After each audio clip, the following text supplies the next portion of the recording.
The Queen has been joined by her guest Sir Jackie Stewart for Sunday service in Sandringham today. The Queen, who remains in Norfolk on her winter break, looked regal in an aqua ensemble as she arrived at St Mary Magdalene Church, just a stone's throw away from her home on the Sandringham estate. The 92-year-old monarch was once again spotted without a seatbelt despite the controversy surrounding the Duke of Edinburgh's crash last week where he had also gone without a belt.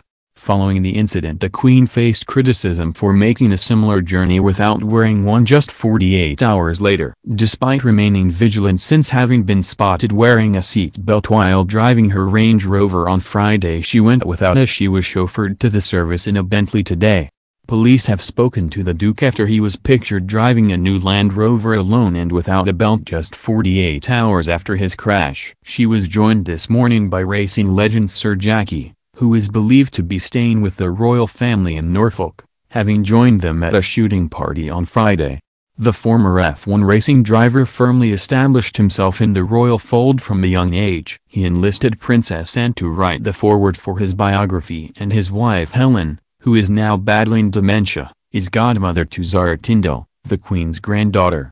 The Princess Royal was also present today, arriving on foot alongside her husband Sir Timothy Lawrence this morning. Anne wrapped up against the cold in a teal coat and red velvet hat as she arrived at church this morning. Both Anne and her husband were also present at the royal shoot on Friday. Joined by a bevy of local friends, the 92-year-old Queen led the way, using a walking stick to negotiate the rough terrain. Sir Jackie Stewart was also among the shooting party, well known for being a keen marksman. The 79-year-old was a prize-winning member of the Scottish clay pigeon shooting team before he became a racing driver and competed in the UK and abroad. Her Majesty was also joined by several canine pals, sure to be a welcome addition for the monarch who lost the last of her beloved corgis last year. The Queen herself did not appear to get to grips with a gun but appeared instead to offer encouragement from the sidelines. Earlier in the day, she enjoyed lunch with the shooting party. She also took the role as royal chauffeur, getting behind the wheel of her Range Rover to transport her guests, and new photos have since confirmed that she was wearing a seatbelt.